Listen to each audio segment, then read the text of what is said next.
Yeah, this is the segment we talk specifically about elections. We've been being very local lately, but we are going to go to the presidential race as it seems to be tightening even more.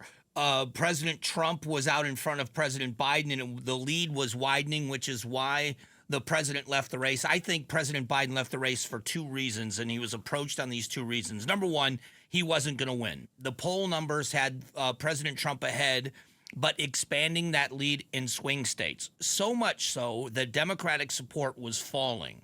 And so what they were concerned about was that Democratic voters would stay home, that their guy wasn't going to win. They weren't going to go to the games. And kind of like Florida State fans right now, understanding leaving the stadium early. You know, you can't win. You might as well leave. Gator fans, by the way, this weekend, same thing. Just had to rub it in a little. But they were concerned, the Biden campaign was concerned, Democrats were concerned that Democrats would not show up at the polls. So that was the biggest concern, not just losing the White House, but voter turnout would be low, Republicans would gain in the House and take over the Senate.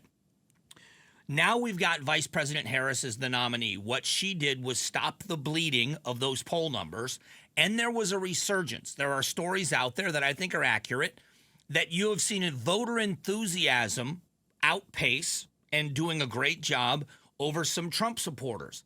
I was in Pittsburgh. Just happened to be my last stop yesterday before I went to the airport with my friends. We went down to the confluence. We were at Three Rivers.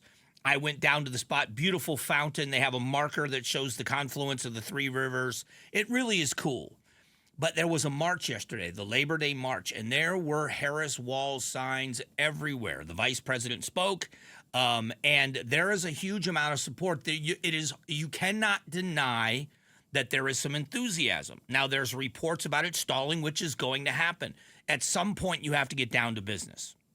And that, all joking aside about football, if you're going to use a sports analogy, you celebrate a big win, and you have a big win. But then at some point, you've got to close the door on the win and realize there's a lot of work still to be done.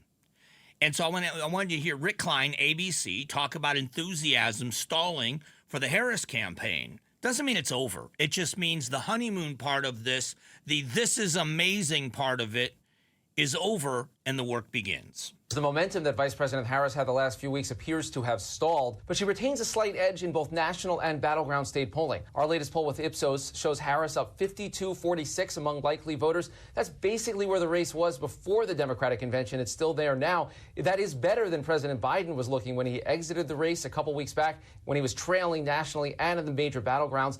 Our 538 polling average now has Harris up just slightly in 6 of the 7 battleground states. This remains pretty close to a toss-up as we enter this critical stretch. So what will be the deciding factor in all of this? And I still think the debates are going to be an immense part of this. September 10th, I think the debate is going to be watched with the same curiosity and enthusiasm and anticipation that we saw between Trump and Biden. Because now we're talking issues.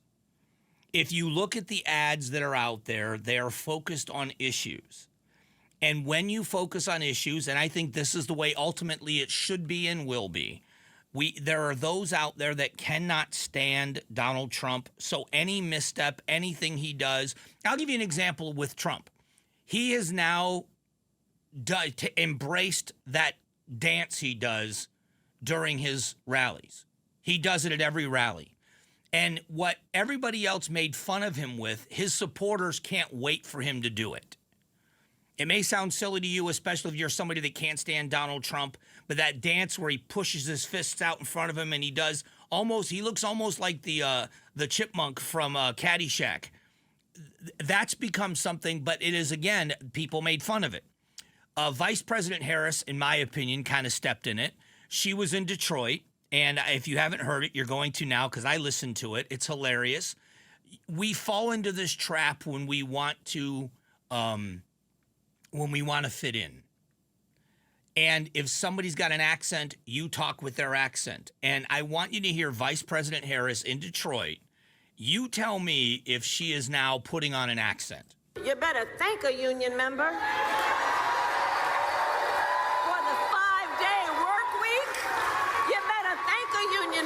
for sick leave. You better thank a union member for paid leave. You better thank a union member for vacation time. It just made me laugh when I heard it.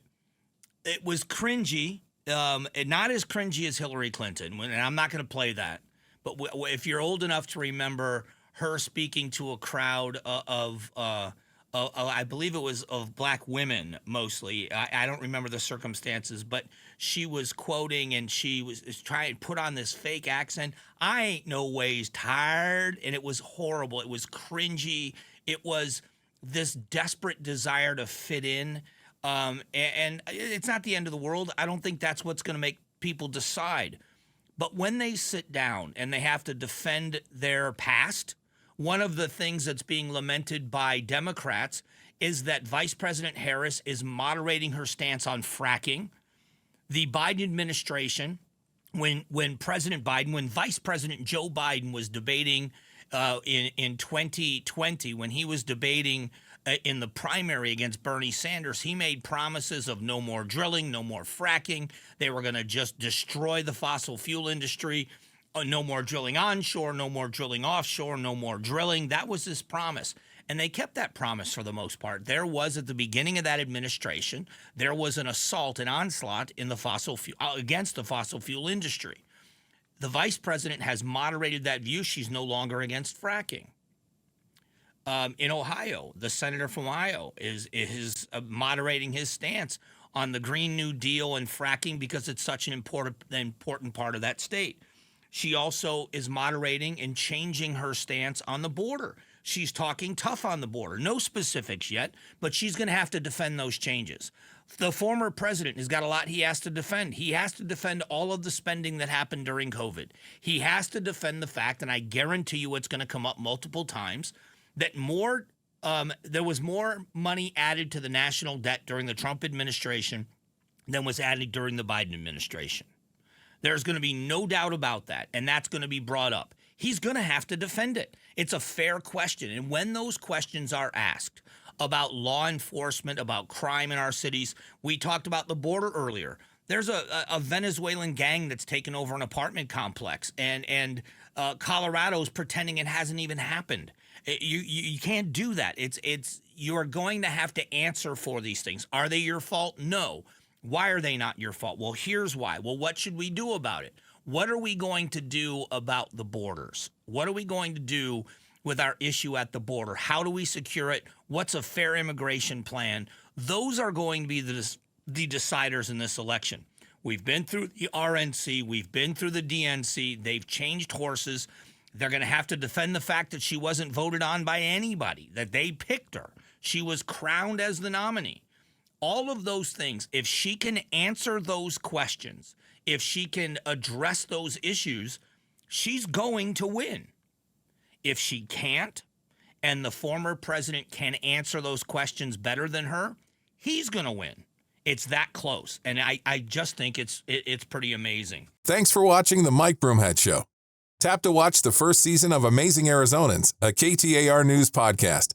You can also click the button in the middle to subscribe.